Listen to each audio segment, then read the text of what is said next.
Good afternoon, everyone. Welcome to the latest in the SRP and AURPO webinars. This one on radiation issues associated with manned spaceflight. My name is Jennifer Humphreys. I'm the SRP's President-elect, and I'm just going to run you through the introduction and the ground rules in case you haven't done one of these in a while or it's your first time. So at the top of your screen, you will see there's a little Q&A bit where if you click on there, you can ask some questions. At the end of the presentation, we'll go through those and ask them, and Pete will ask them to Rick, our speaker today. There is a feature where you can like the questions, and the ones with the most likes will be asked first. We will aim to answer all the others after the webinar and post them on the event page of the SRP's website. If you want your CPD certificate email, then the code to send the admin email address is space plus radiation, and that'll be in the chat box for you to claim your one CPD point.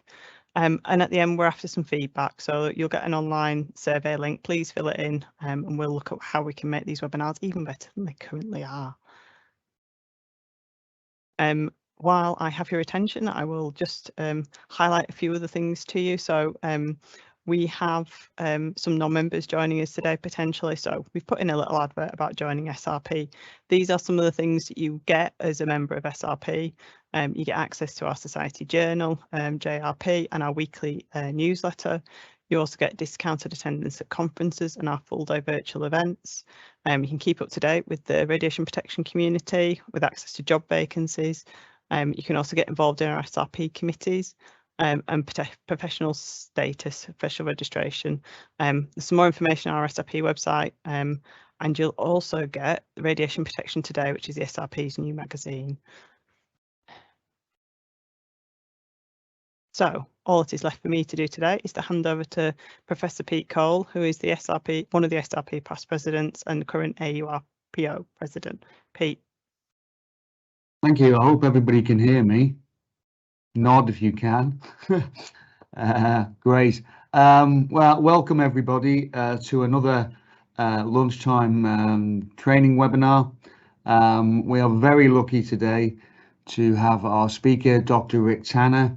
Rick is the head of Dosimetry Services Department in the Radiation, Chemical and Environmental Hazards Directorate at the UKHSA, which includes radon, personal dosimetry services, plus radiation metrology groups consisting of 70 staff. He obtained a PhD in nuclear structure from the University of Liverpool, a fantastic organisation, and is a member of many committees and topic groups, including he chairs the BSI NCE 2 Committee, Radiation Protection and Measurement, and is also a member of the Space Environment Impact Expert Group. And today, as Jennifer has just said, Rick is going to talk to us about radiation issues associated with manned spaceflight. Over to you, Rick.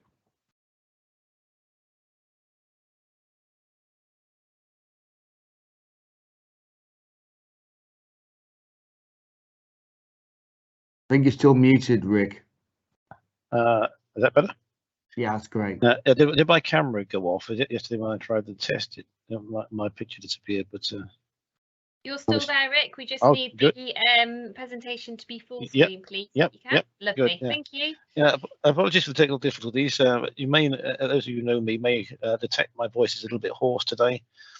I'm not allowed into the office because of a chest infection. Hence, I've got to do this from home, working from my home broadband. Hopefully, I'll get through the presentation without a huge fit of coughing breaking out. Anyway, so some of you may have seen the article I wrote for the SRP magazine on related issues. We're trying to turn this into a webinar basically about the radiation issues associated with manned space flight. Two of my colleagues are accredited here. Hopefully, at least one of them is in the meeting and can help with questions at the end. This is an introduction. There are many risks associated with space travel, as you'll be aware.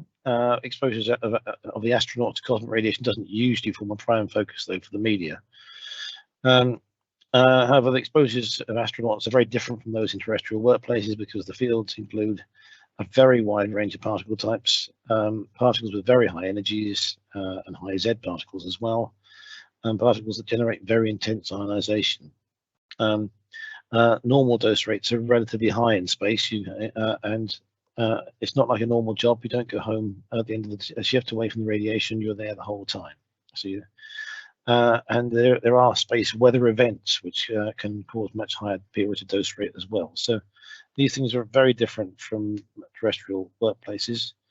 There aren't an enormous number of astronauts. At the moment, there are 7 astronauts on the International Space Station, which is run mainly by NASA and ESA these days, because the Russians have just pulled out of it. There are currently a crew of 3 on the Chinese Tiangong space station, and I'm aware that India want to put a space station up as well, and the Russians are withdrawing seem to indicate they may want their own space station going forwards as well. It had previously been a good area of cooperation with between Russia and America. Of course, there's also a regular flow of space tourists to the edge of space. They barely go into space, and it's very short duration, so I'm going to ignore those. What's going to happen in the future, though? Obviously, there are plans to establish a base on the moon, with a view to launching trips to Mars, so travel to Mars, and maybe for a base on Mars for longer durations. So this is the longer duration. It could also be longer duration and higher altitude space tourism in the future. There's bound to be, because if people will pay for it, then it'll be provided. And beyond our solar system, I think that's unfeasible at the moment. There are many risks associated with space travel, of course, but then the question there, does the radiation risk form a significant component of their overall risk? Does it present obstacles to space exploration? I've noted there that I did the least appreciated speech presentation I've ever given was at the Royal Astronomical Society, when the next speaker was Piers Sellers, one of the few British astronauts at the time, and everyone was just waiting for me to finish. Having spoken about radiation doses to astronauts, he basically told me that he'd do a one-way trip to Mars and wasn't worried about the radiation.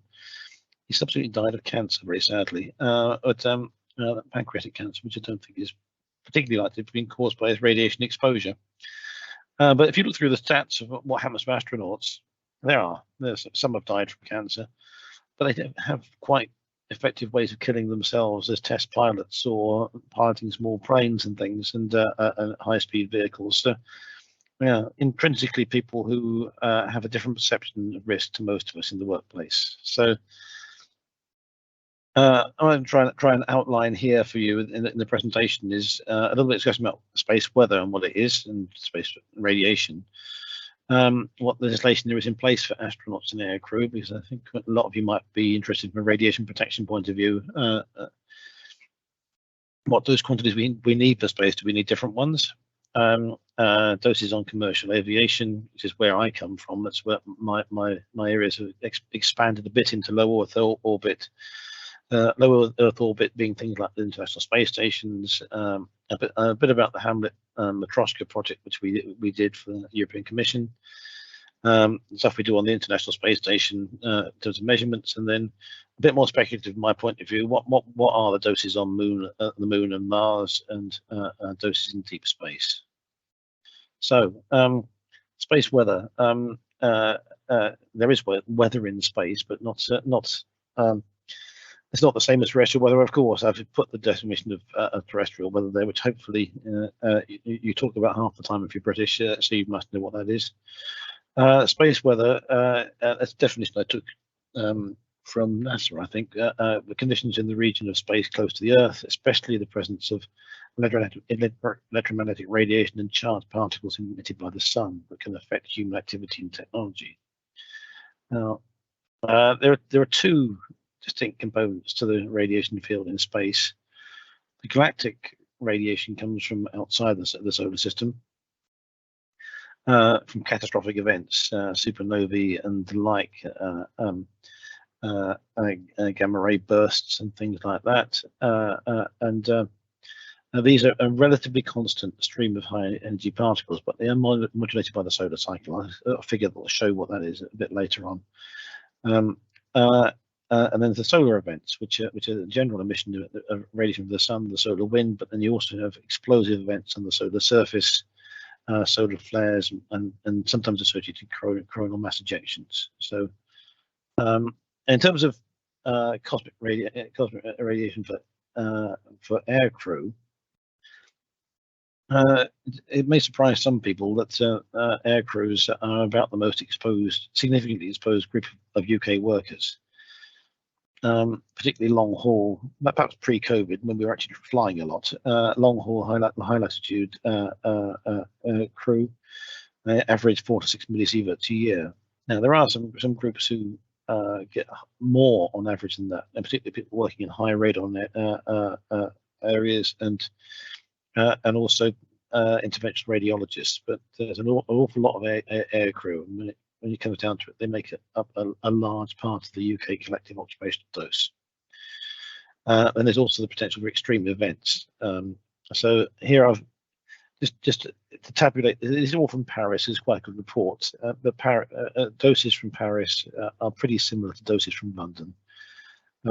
It may look like there's a mistake where I've got solar maximum and solar minimum root doses, and the solar maximum is lower, and that's correct because at solar maximum the greater solar activity attenuates the galactic component of cosmic radiation, and actually the dose rates are slightly lower. You'll see that going a long way isn't necessarily the biggest determinant, because the dose rates are highest at high latitudes. So Paris to Johannesburg is a pretty low dose in actual fact, whereas Paris to San Francisco takes you quite close to the magnetic North Pole and is the highest root dose of those plotted from Paris. But these are quite significant doses and pretty much unavoidable. Of course, extreme space weather events can cause significant increases on those doses.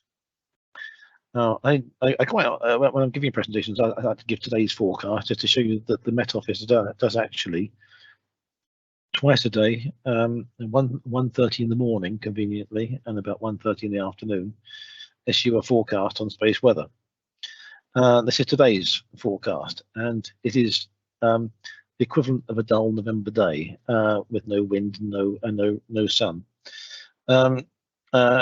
So these are the X-ray spectrum comes off the sun. All the activity in the solar corona, lots of accelerating and decelerating charges generates X-rays. When something explosive happens, you get peaks. You'll see that there's a couple of defined peaks here. The warning thresholds for these are marked in horizontal red lines. You'll see nothing even vaguely alarming going on there. The top line there is the full spectrum, but only the high energy component is in the bottom two lines. So, but if this orange line breaches these levels, we get warnings. And in terms of the X-ray flares, this X class, you'll see this up the right A, B, C. I don't know what's wrong with the alphabet, but you go from C to M to X. When these levels are breached, it's the X class and the large X class that matters to us. And you'll see that these numbers never go below 1%. The forecast for the next 4 days is 1% for an X class flare, i.e. it's not going to happen. From the point of view of aviation and also the International Space Station and astronauts in low Earth orbit, actually it's the solar protons which are the biggest issue. So that's today's sun. You'll see it's almost featureless. You'll see some pictures of the sun later on which show you what it looks like when it's interesting. There are a couple of sunswap groups there which are numbered, quite small from your perspective. But again, really it's the S5, which isn't listed here, the highest level of proton events that concerns us. But basically, the forecast is nothing's going to happen. And geomagnetic storms are also not so much for radiation doses to air crew or astronauts of great interest, because there are other impacts that they can have, which is on a later slide. But again, if you get into the severe or the extreme, or even the strong for these events, they can have quite significant impacts on technology.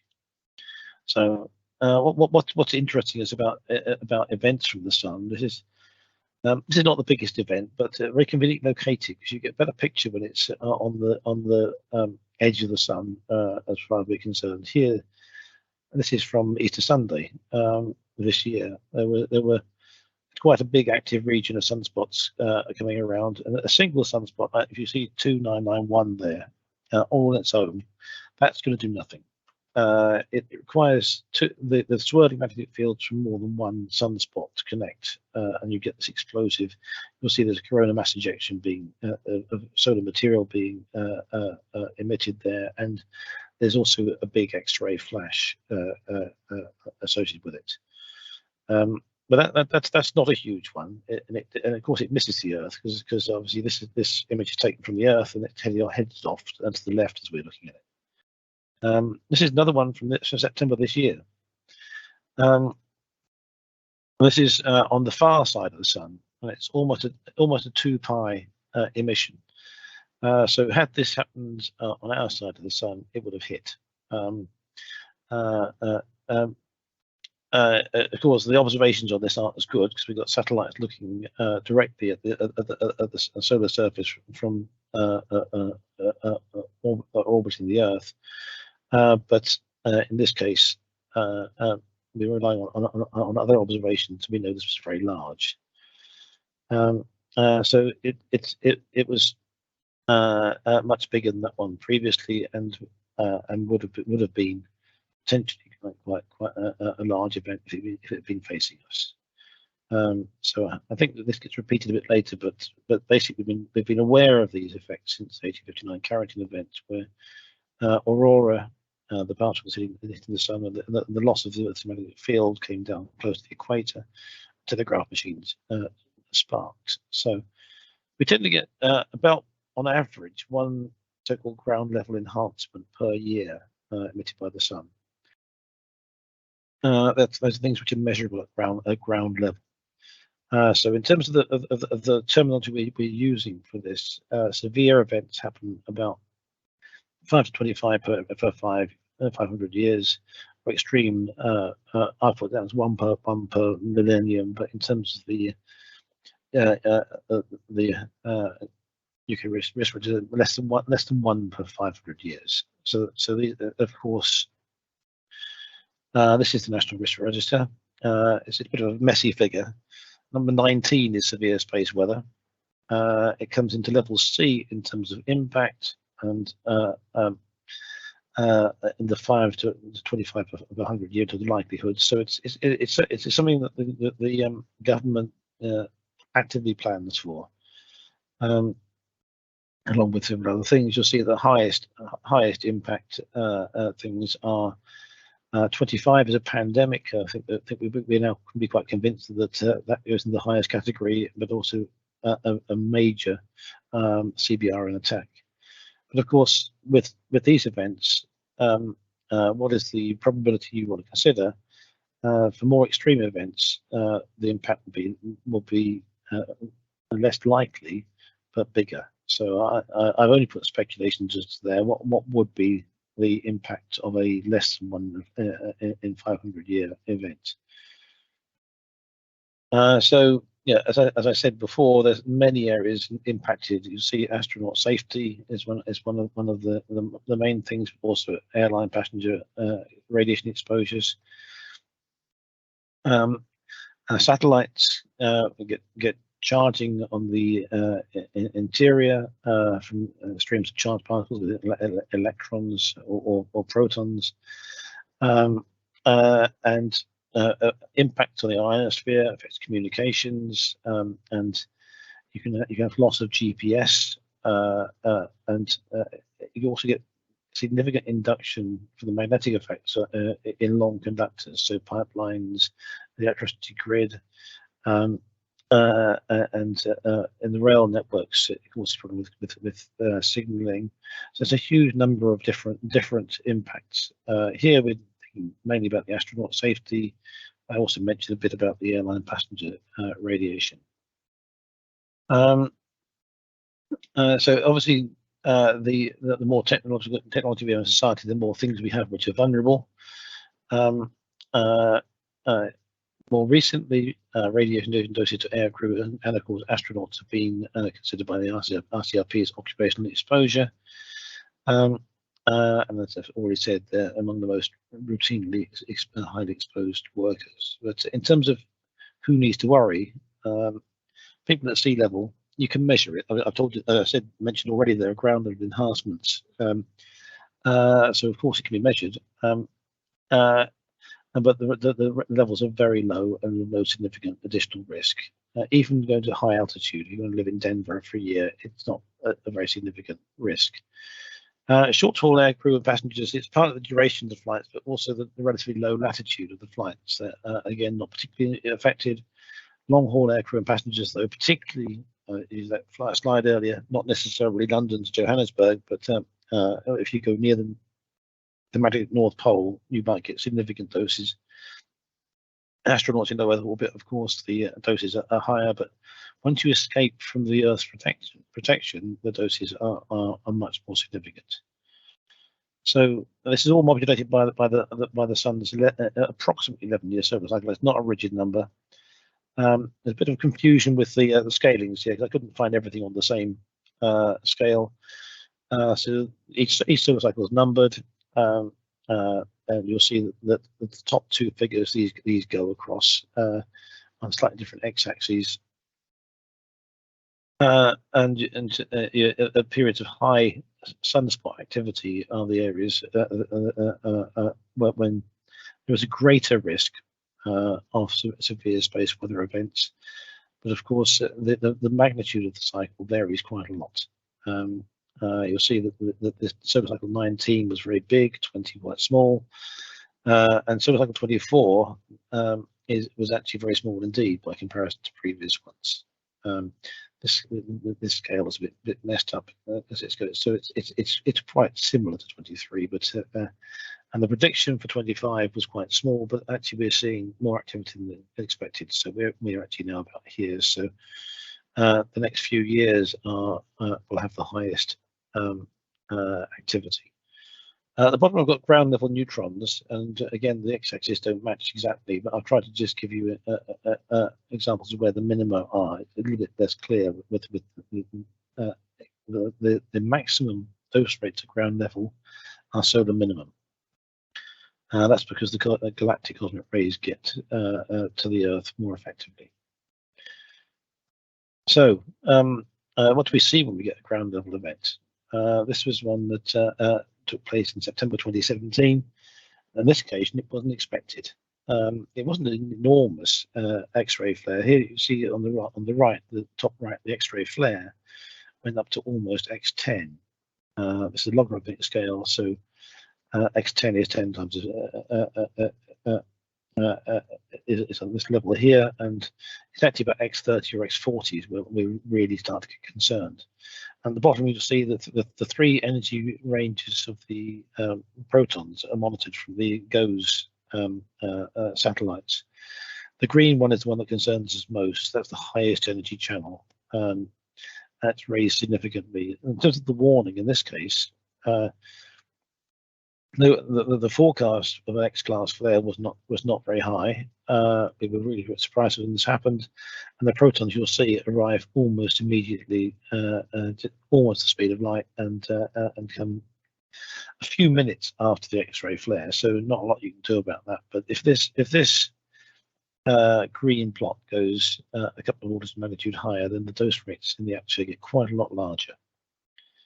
And this is a large range of ground level monitors, and here I've selected the most significant ones. You'll see it's not an enormous increase; it's gone up by 10%, the dose rate. But how big can they be? This is the biggest one measured. I believe we think it would be bigger than the Carrington event, but in 1859, no one measured the neutrons. That's a very small one. I think that's actually the most recent one, only just statistically measured. But this one in Leeds, Leeds had the highest signal, up by a factor of 5,000% in 1956. So this is the statistics are really robust, and there wasn't a huge amount of aviation, and there certainly were no astronauts in '56. So this is not so well studied, but it's probably one of the most biggest prompt proton events in recent history.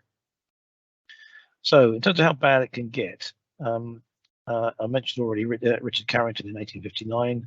He was observing the sun and saw, and this is his drawing of the sunspot group. He was observing, and he and someone whose name I've forgotten. Sorry, my voice is going.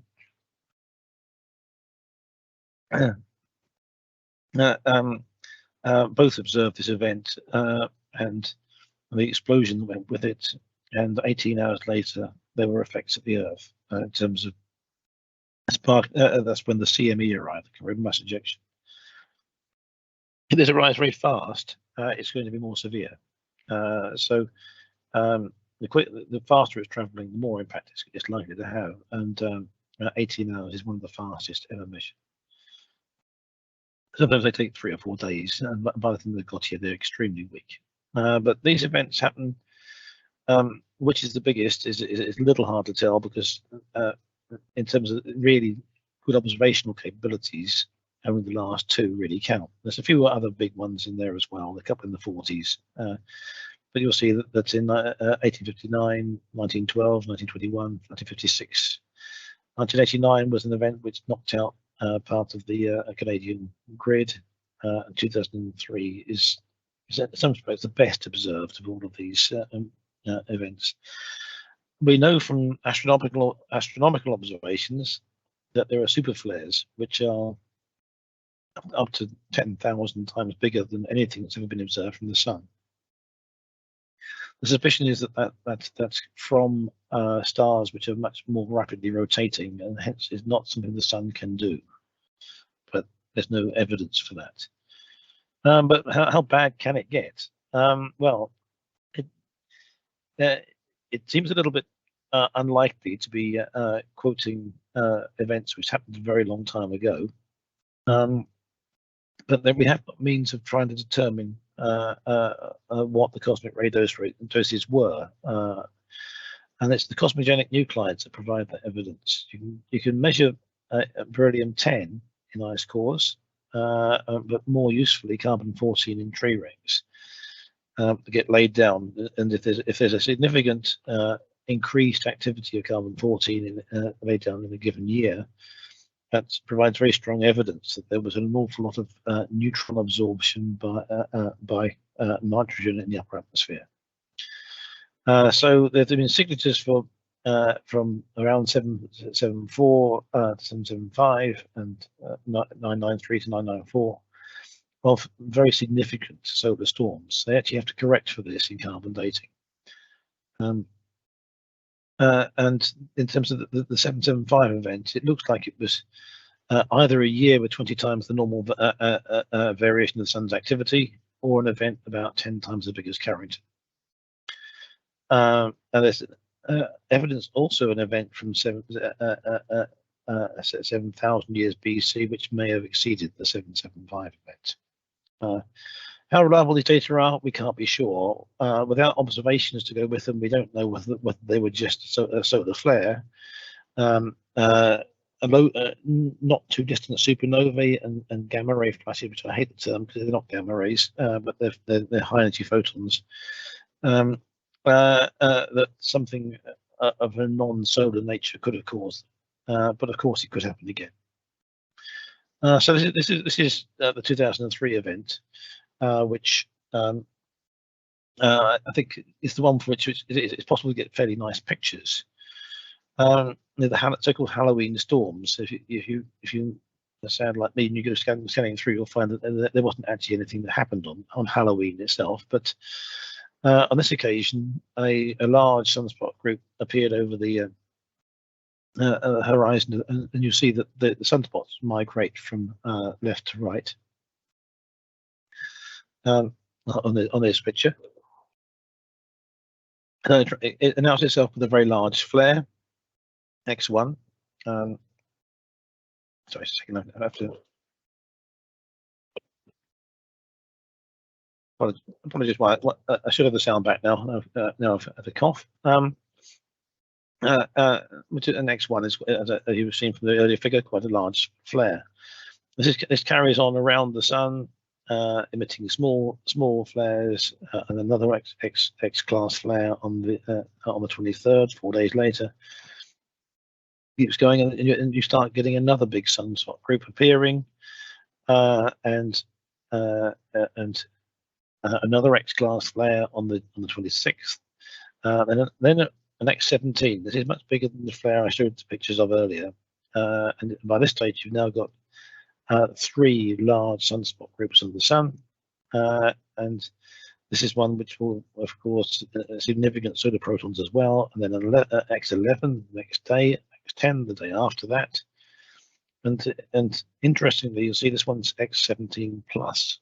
But just as the active region was disappearing, the plus is because it's partly gone around the other side. It probably would have been large, much larger than any of these. So if this had been facing the Earth at that time when that was emitted, the doses on aviation and for astronauts would have been very significantly higher. So this is an example. You see that's the last X-class flare. You see the X-ray spectrum from that period, and a lot of X-ray peaks. And when it's broader, you tend to get much more likely to get solar protons, and again, you'll see very strongly elevated solar proton levels across that period. This, of course, would be a bad effect for people in aviation, but more significant for astronauts. So, in terms of the radiation protection legislation, I believe, if there's someone much older than me on the line, they may remember things going back further.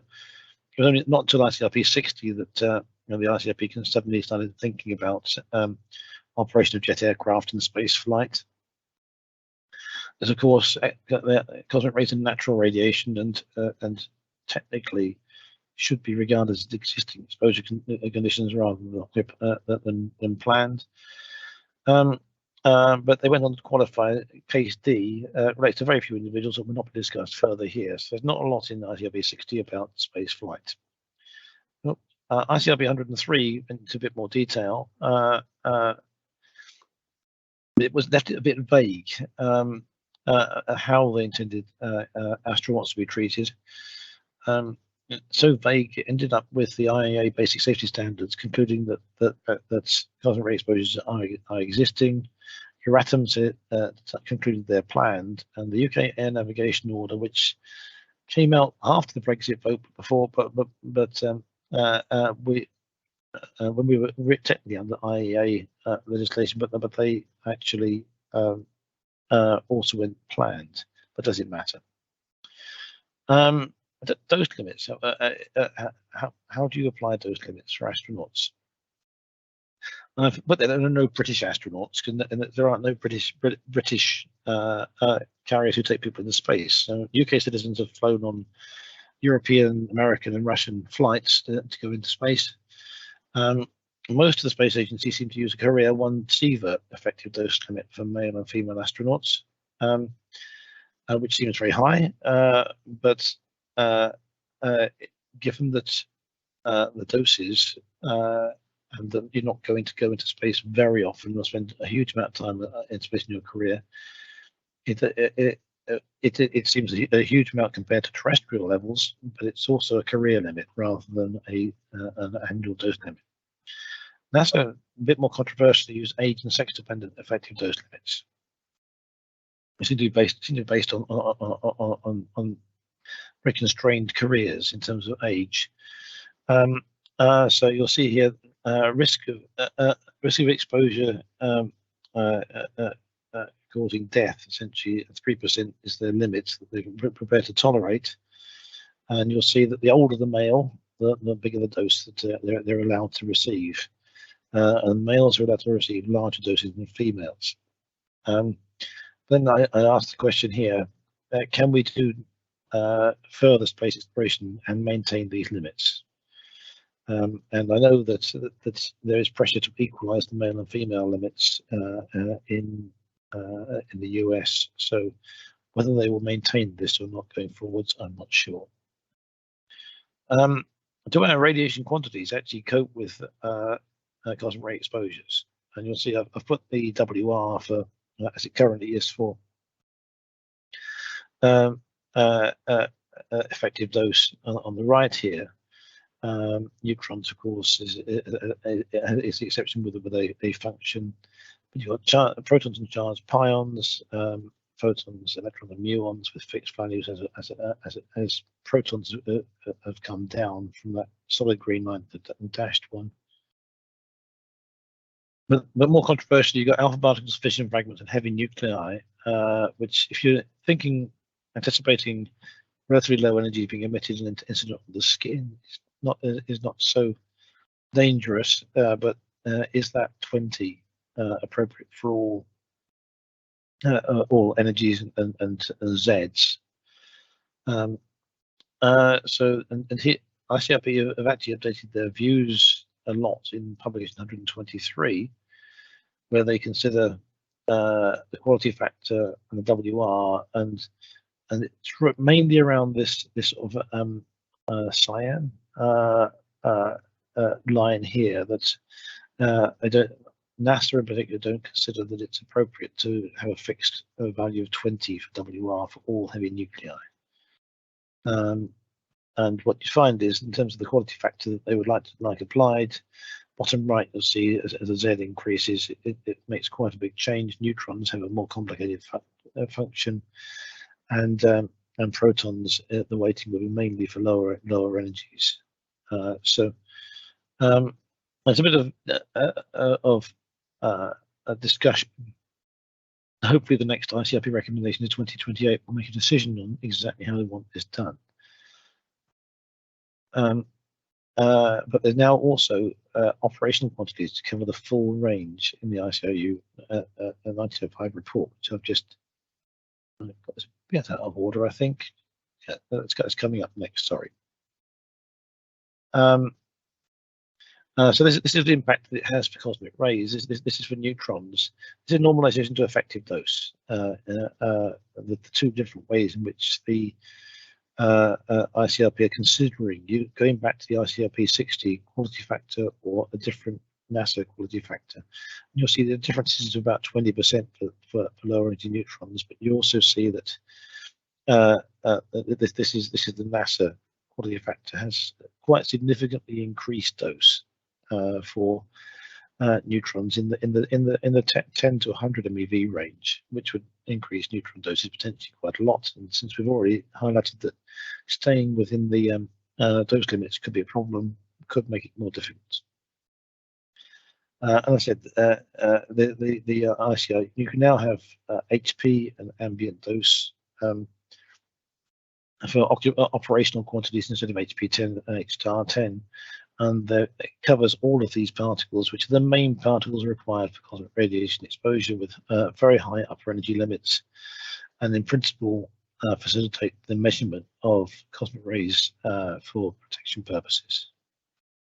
So what do we see in the International Space Station? This is what's incident on the International Space Station. So it's too many to plot and label. You'll see all the cyan lines at the bottom of the least significant nuclei hitting the International Space Station. The first thing I say is no neutrons in this plot. Neutrons actually do decay, and they don't travel across free space for significant distances without decaying on the way. So it's mainly protons hitting the International Space Station, helions with the green, and then you've got oxygen-16 with quite a high fluence and carbon-12, and all of these are incident on the hull of the International Space Station. So obviously, this is the hydrogen's mainly coming from the sun, and the heavier species mainly coming from outside the solar system. You look inside the International Space Station, what you get, and now suddenly you've got the neutrons in the magenta color. That's the highest component, except for the protons which have made it through the hull for a small energy range. You can see it becomes quite a significant neutron dose problem, and this is because the the charged particles hitting the hull are generating neutrons through nuclear interactions with the higher Z materials inside in the hull. So other particles are of lesser but still significant radiation protection issues. So I just want to give full acknowledgement for one of the contracts we did. It's quite a while ago, as you'll see, called Hamlet in the European 7th Framework Programme, determine those rates on the International Space Station. Sorry, mute myself again.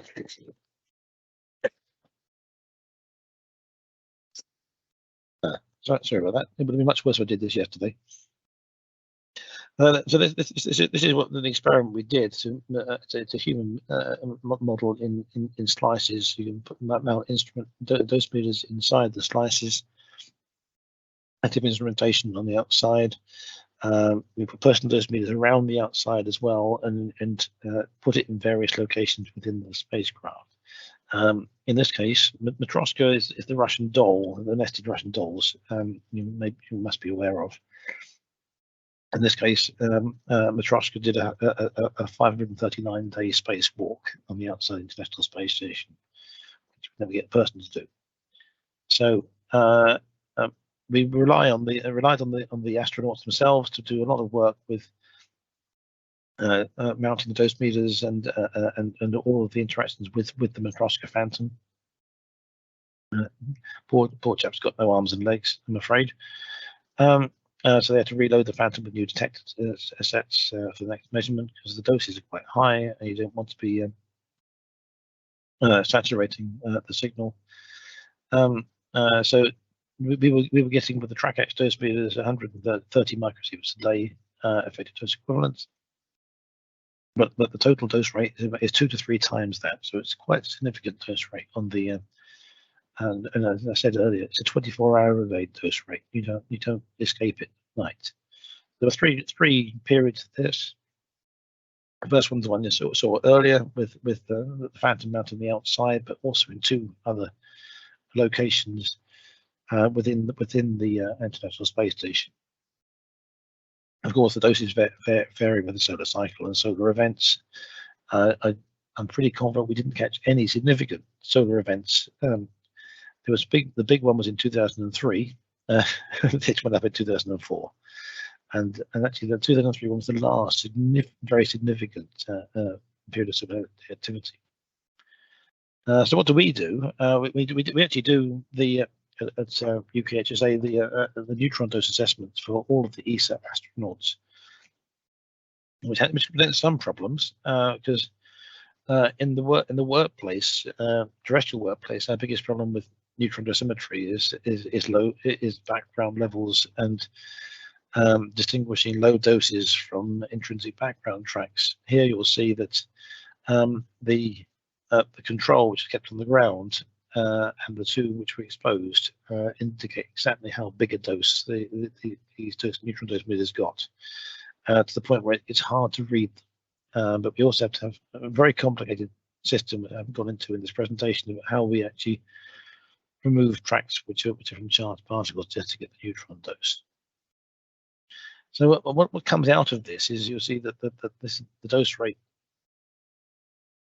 is lowest around the equator, the blue being lowest. The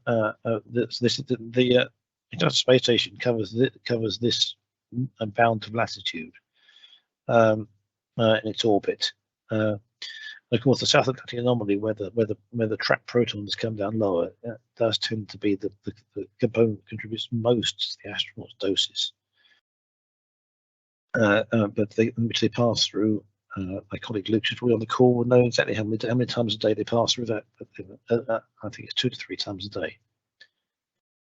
So just to compare here, just rough figures. It depends where on the planet you are, of course, but basically you're going up by a factor of 200 from the terrestrial dose level to the 400 kilometer level, approximately where the International Space Station sits. So that's quite a 20 microsieverts an hour is quite a significant dose for a typical 8-month flight for astronauts these days.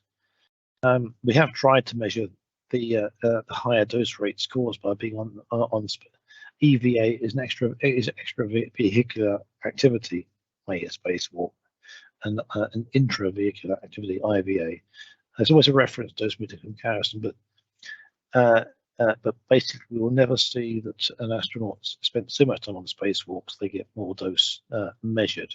Of course they get more dose, but it's just not within statistics. They didn't spend enough. So if you're going to be beyond low Earth orbit, what happens? You lose the protection of the Earth's magnetic field. It deflects charged particles, and hence it lowers the dose rate significantly. Of course, you lose the 2π shielding by the Earth, which shields you from half the galactic component as it is. You get limited protection from the thin atmosphere as you go further, and the dose rates will be higher once you go beyond low Earth orbit. The Moon, you need a molten core for a magnetic field, which will help protect you against the incoming charged particles. So both the Moon and Mars have got practically no magnetic fields. So you basically get irradiated by all of the radiation components. You do get the 2π shielding by the Moon or Mars. Mars has a thin atmosphere which protects a little bit, so that does help slightly, but you're almost in free space basically when you're on the Moon or Mars. Recently, quite excitingly, the Chinese Chang'e 4 lander has actually landed on the Moon and started making measurements. This is partly, but it's a big international collaboration. It's partly about trying to work out the safety of having a Moon base. Those doses dominated by incident charged particles, unlike the Earth, where the atmosphere turns the incident charged particles into neutrons or neutron dose. On the Moon, they get to the surface, and you're looking at around 150 millisieverts a year if you spend a whole year on the surface of the Moon. It's a little bit difficult converting from silicon detectors to those to people, but it's quite an exciting new bit of work. But working out how much dose you get going to Mars depends so much on the flight and how much energy you're going to use in getting there. And this figure shows 3 different possible ways of doing it: the short transit, a long stay, and a short stay. Obviously, you need the Earth and Mars to be conveniently located. You're not going to attempt the journey when they're a long distance apart. But as it stands, it depends on the locations of the planets, but the lower energy demand does tend to require longer duration. You're probably getting around 2 millisieverts per day in transit and about 0.6 millisieverts per day on the surface of Mars. So you're getting somewhere around a sievert for a return trip to Mars. So you see this has got the Earth to Mars duration, stay on the planet, and the Mars to Earth duration. So it's really up and around the dose limit that is being allowed for astronauts. Can you help us with shielding? Now, I'd rather you logically go over to the right first, which is the plot that shows you that this is the thickness of a shield made from aluminium, water, polyethylene, or liquid hydrogen, which is very easy to shield with. And you'll see, because the trapped radiation belts are quite low Z particles, mainly protons and electrons. You shield them quite effectively with aluminium or water or polythene. Whereas the galactic cosmic rays we've got on the left, you'll see that if you get quite a higher Z shield, in this case aluminium, for example, it would be even worse if you decided to shield it with lead, which might have some other disadvantages in terms of getting lead up there in the first place. and construction issues, you actually increase the dose initially, which is because you generate so many neutrons. So shielding is a difficult matter for spacecraft, and of course the higher mass has energy implications and other potential implications. But you don't get too far by simple shielding with amounts you can use. Now there's other ways of shielding that. It's a very messy slide, I'm afraid. Some of these don't really have nice pictures I can nick. For example, the one bottom left is a system whereby at times of high risk, they fill up a water jacket, so that will give you more shielding. And you saw on the previous slide that actually water is quite an effective shield. In this case, you may guess from the orange color of the waste that's been filtered out the water system what you're filling it with. But this is just something they would use if there was a forecast of a very significant space weather event. One more curious one is a self-propagating radiation shield made from radiotrophic fungi, which have got a high melanin content. These seem to work, and they're edible, and you can grow them in situ. I somehow don't think it's ever going to come to fruition, and I believe Mr. Shunk is actually a real name. One of the systems developed at the Rutherford Laboratory on the Harwell site is to use a magnetic shield. I believe the proposal is to use it for periods of high risk because of the energy implications, but you can potentially deflect away the component of the field at high dose rate times. So that's quite a promising system. Sorry, I have to turn the sound off again. So I'm back.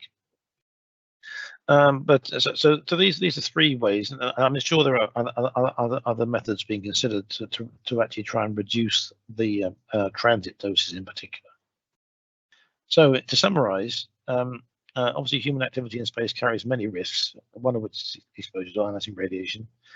The fields are very different from those encountered in terrestrial workplaces, and the application of the same dose limits as applied in terrestrial workplaces would prevent human space exploration. You cannot, if you were to try and restrict to 20 millisieverts a year, you would have to have very short flights to the International Space Station and a lot of flights taking off and landing again, and I think the overall risk would be significantly increased because the highest risk times are obviously takeoff and landing.